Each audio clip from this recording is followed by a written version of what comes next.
Bonjour à tous. Alors aujourd'hui, le thème de l'enseignement que je veux donner portera sur la pierre. C'est visiblement un enseignement que je dois donner vu que, en fait, toute cette semaine, j'ai croisé que des visions de pierre. Et même quand je regardais avec Sarah une série sur les morts-vivants qu'on aime bien, bon, qui est certes un peu sataniste, mais qui comporte en soi quelques réalités spirituelles qui sont réelles, car les visions de morts-vivants existent souvent. Mort, vivant dehors, mort dedans, c'est ça en gros. Donc la pierre, cette fameuse pierre que l'on retrouve un peu partout dans l'Évangile et la Torah, plus précisément dans le prophète Daniel, une pierre qui tombe sur la grande statue que Nabuchodonosor voit. Et je vais commencer donc par ce film de morts-vivants, enfin cette série de morts-vivants que j'ai regardé. Et le héros de cette série racontait donc l'histoire d'une pierre. Je vais essayer de vous raconter plus ou moins fidèlement cette histoire qui m'a beaucoup parlé. Donc voilà, il y a sur un chemin boueux, une route commerciale, une pierre, une énorme pierre, en plein milieu. Alors, tous les chariots de commerce avancent, et nombreux sont les chariots qui se heurtent à cette pierre. Et forcément, quand le chariot se heurte à la pierre, les cieux cassent, la marchandise est brisée, la cargaison est perdue. Cette pierre reste là pendant des semaines, des mois, des années, et elle ne bouge pas. Chaque jour, chaque semaine, chaque mois, chaque année, plusieurs chariots cassent leur essieu sur cette pierre. Un jour, une femme, portant dans son chariot un seul fût de bière, le fruit de son labeur, sa dernière chance de survie, car c'est là la dernière chose qu'elle a pu produire, sa dernière richesse de ce monde, se heurte à cette pierre. Le fût se brise, la bière s'écoule dans le chemin boueux, et cette femme se retrouve là à pleurer devant cette pierre, se disant qu'elle a tout perdu. Elle regarde la pierre, et au lieu de passer son chemin, comme le fait tout le monde, réparer son essieu et repartir, elle se dit mais pourquoi cette pierre est là? Alors, elle décide tout simplement de déterrer la pierre. Elle y va jusqu'à s'arracher la peau des mains. Elle creuse, elle creuse, elle creuse, et à bout de force, presque morte, elle finit par déterrer cette énorme pierre qui a brisé des milliers d'essieux sur son chemin. En enlevant la pierre, elle découvre quoi? Un immense trésor. Un trésor qui pourra la faire vivre au moins toute sa vie, elle et les siens, voire même encore plus. En fait, cette pierre avait été placée par un roi. Un roi qui pensait que la personne qui aurait le courage de déterrer cette pierre méritait le trésor qu'il y avait enfoui. Donc cette parabole, elle est très bonne. Parce que finalement, la pierre, on la croise bien souvent dans nos rêves et on la comprend pas. Par exemple, une personne qui me demande de l'aide pour l'interprétation de ses rêves a eu un rêve où elle se plongeait dans l'eau, elle a eu peur de se noyer, des poissons lui ont sauté dessus, elle a frappé du bâton sur les poissons et les poissons se sont heurtés à une pierre. Voilà. Donc des rêves de pierre, j'en ai eu plein, bien entendu. Et la pierre, en fait, représente tout simplement le monde, parfois les difficultés du monde, mais pas que, bien entendu. On sait que la terre d'Israël est comparée à une pierre d'achoppement, que Jésus est une pierre d'achoppement, et que nombreux sont ceux qui s'y heurtent. Pour reprendre la parabole de cette petite fille, bien souvent, nous ne sommes pas épanouis dans notre vie de chrétien, nous nous heurtons à la pierre. C'est-à-dire que dans notre vie, nous ne voyons pas les miracles de Jésus. Autour de nous, il n'y a qu'affliction, il n'y a que pleurs, larmes, mort, tristesse, pauvreté, manque de tout. On prie et on ne voit rien arriver. On prie encore et on ne voit rien arriver. Et en fait, on se pose pas vraiment les bonnes questions. On se heurte aux difficultés du monde sans vraiment comprendre pourquoi, et je suis le premier à qui ça arrive, alors que finalement tout est dans l'évangile. Donc le problème, c'est que le monde, il nous attire vers lui, hein. Le monde, c'est toujours ça, on a tous besoin de manger, on a tous besoin de se déplacer, on a tous besoin d'un toit sur la tête. Et la terre étant maudite, nous devons travailler pour pouvoir porter des fruits sur cette terre, pour pouvoir manger à satiété. C'est un fait. Du travail, il n'y en a pas partout et nous sommes vite happés par les choses de ce monde. Bien souvent, les gens font une recherche d'emploi, ils ne trouvent pas et ils ne comprennent pas pourquoi. Bien souvent, les gens manquent d'argent et ils ne comprennent toujours pas pourquoi. Ils se mettent à prier quand ils sont dans la difficulté. Et puis, au jour où Dieu exauce leur prière, où la bénédiction arrive, ils ont complètement oublié Dieu.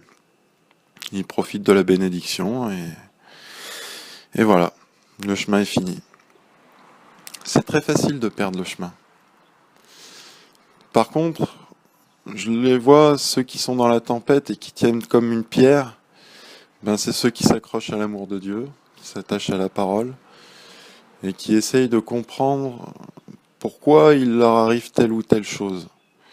C'est écrit partout dans l'Évangile, Dieu éprouve tous ceux qu'il aime et heureusement quelque part parce que moi, si je subissais pas des épreuves, honnêtement, je vous le dis franchement, je pense que Dieu, je l'aurais oublié depuis longtemps.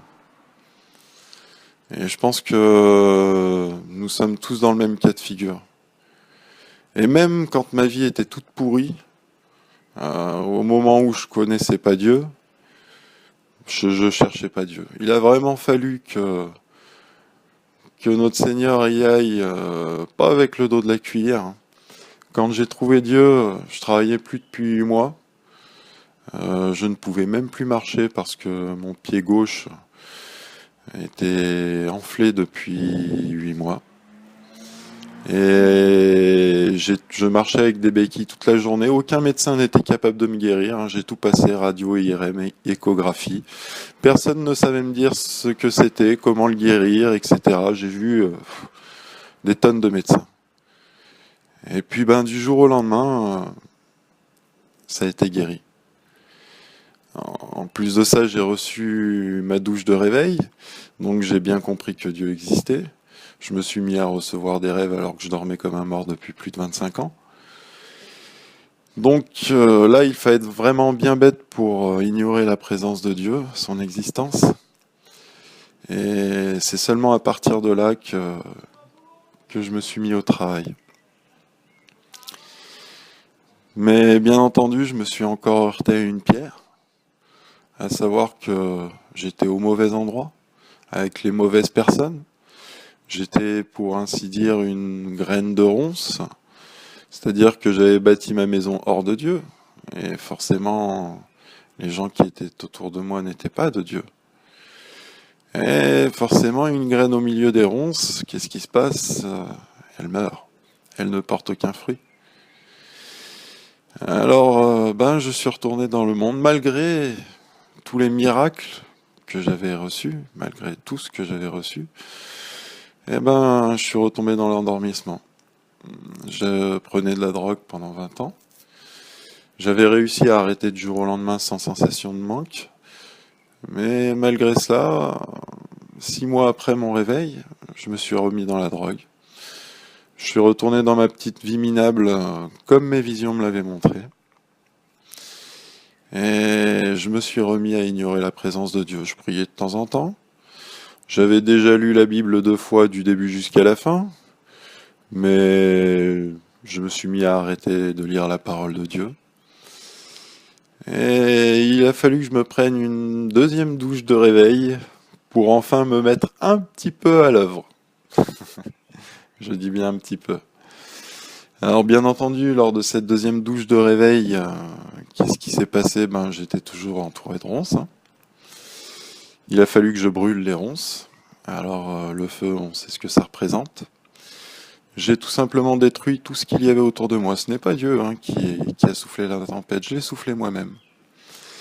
C'est-à-dire que plutôt que de vivre au milieu des ronces, j'ai préféré partir. J'ai préféré recommencer du début ce que j'avais bâti. Alors je vivais avec une femme très riche qui vivait dans une maison de 200 mètres carrés avec terrain. Moi, je n'étais pas spécialement riche. Donc j'ai décidé de repartir à zéro dans un tout petit appartement. Appartement qui par la suite a brûlé d'ailleurs, comme certains le savent. Et j'ai suivi en fait les promesses de Dieu qui étaient que j'allais trouver Sarah sur mon chemin. Dieu a accompli sa promesse. Bien entendu, ce n'était pas la seule promesse, il y avait aussi des malédictions en suspens. Malédictions qui se sont presque toutes accomplies, car je suis sur la voie large aujourd'hui. Et bien que j'ai l'amour, je n'ai pas la paix. Alors aujourd'hui, qu'est-ce qui se passe? Je fais l'œuvre à fond, j'évangélise, je porte des fruits. J'ai même assisté à mes premières naissances d'eau et d'esprit aux personnes à qui j'ai apporté l'évangile. Mais de mon côté, j'arrive à sortir des gens de la voie large, mais j'y suis toujours. C'est ça qui est horrible.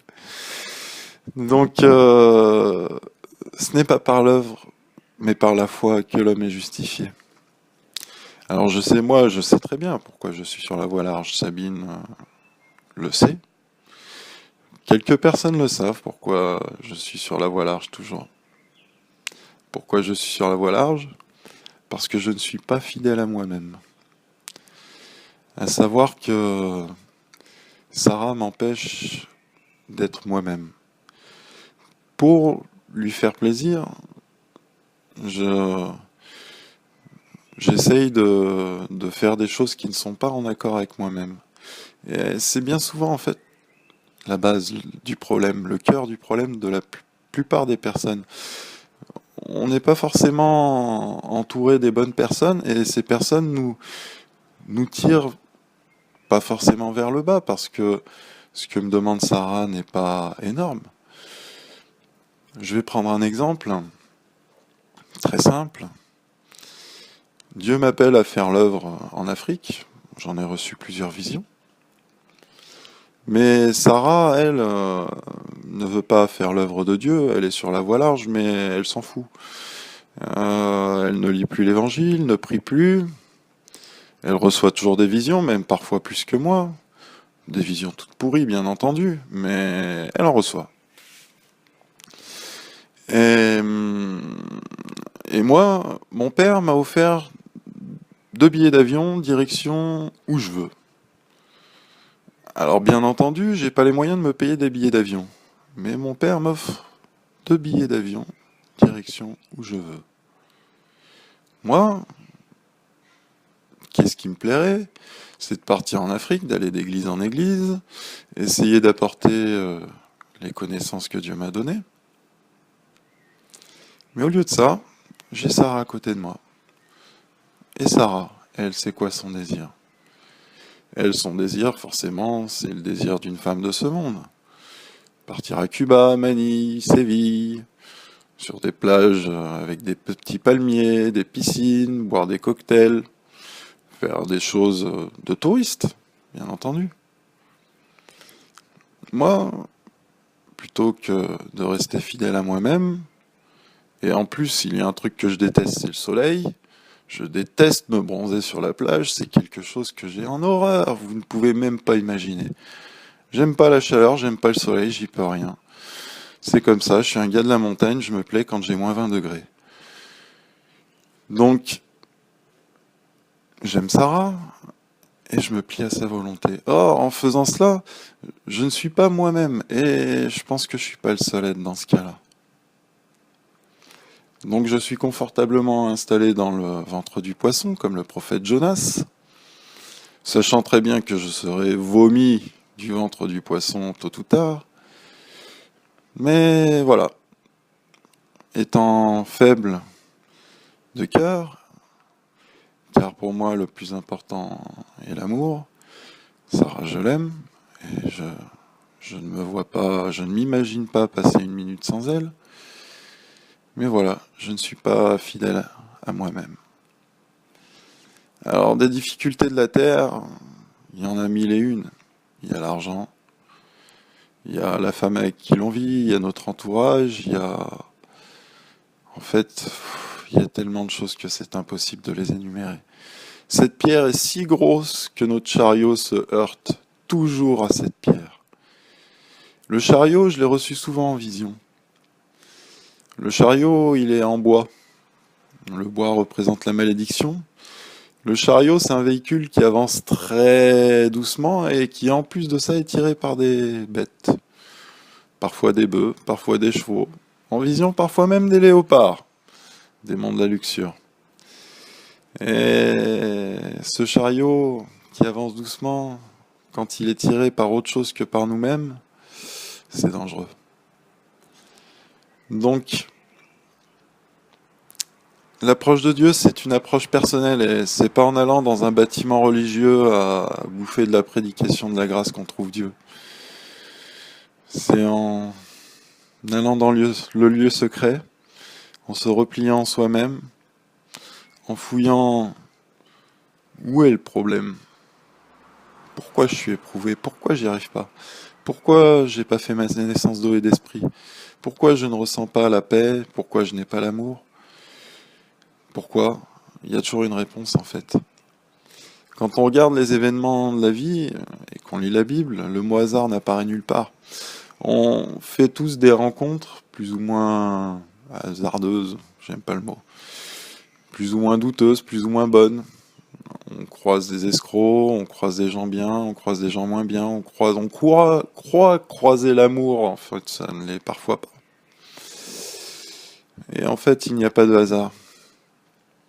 Bien souvent les gens qu'on attire vers nous sont le reflet de notre intérieur. Ça, il faut bien le comprendre. C'est-à-dire que quand nous marchons dans la lumière, nous avons tendance à appeler vers nous les gens qui sont dans la lumière. Moi, actuellement, j'attire très peu de... En fait, j'en attire aucun. J'attire aucune personne n'ayant le don spirituel ou étant vraiment sur les sentiers de la vie.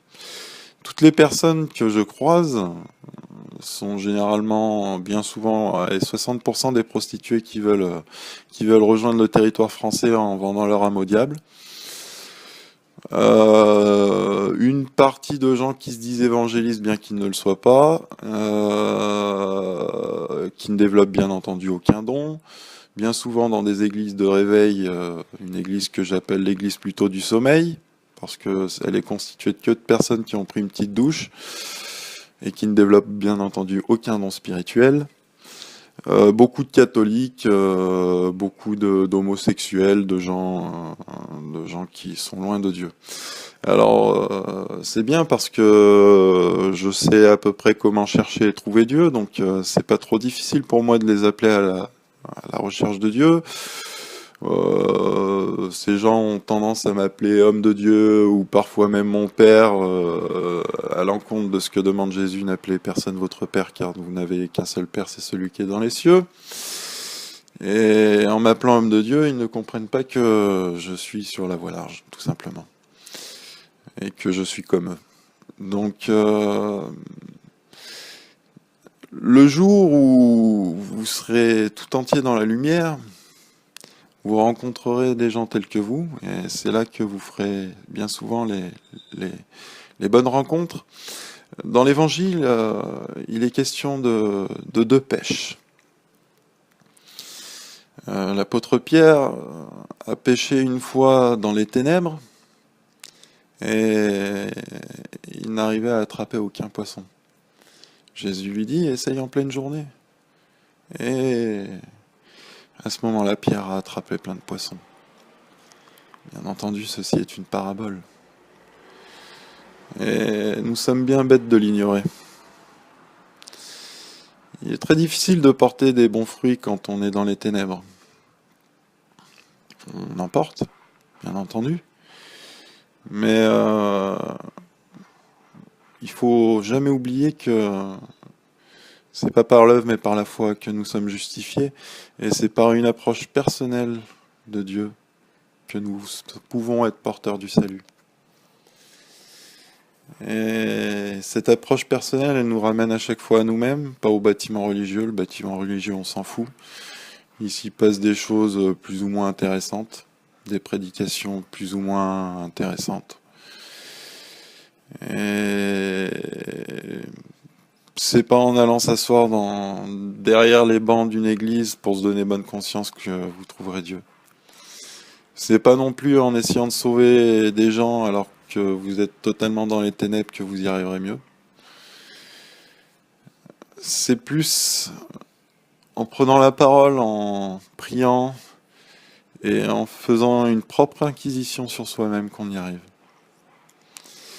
Moi, mon problème, je l'ai isolé, mais vous, est-ce que vous l'avez isolé?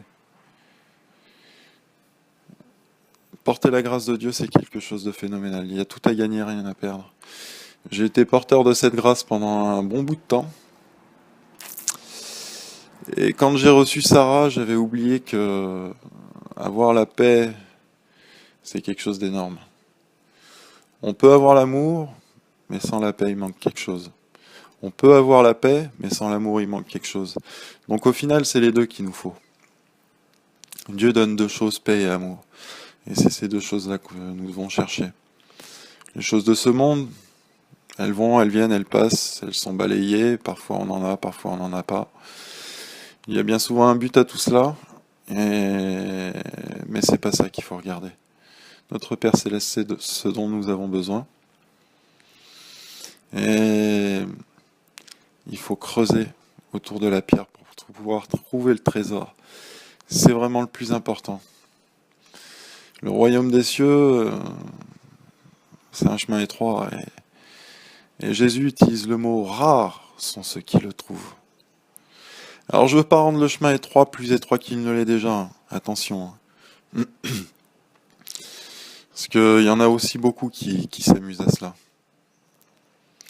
En fait, le royaume des cieux, c'est tout simplement, en toute simplicité, qu'on doit l'aborder comme un enfant, Jésus a dit.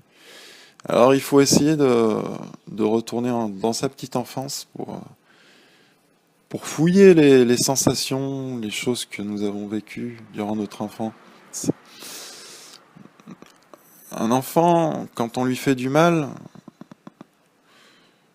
il se dit pas il est méchant, pourquoi il me fait mal? Il dit pourquoi il m'aime pas? Et en fait, c'est cette approche d'enfant presque naïf qu'il faut essayer d'aborder. Trouver notre enfant intérieur, et ça, c'est pas facile.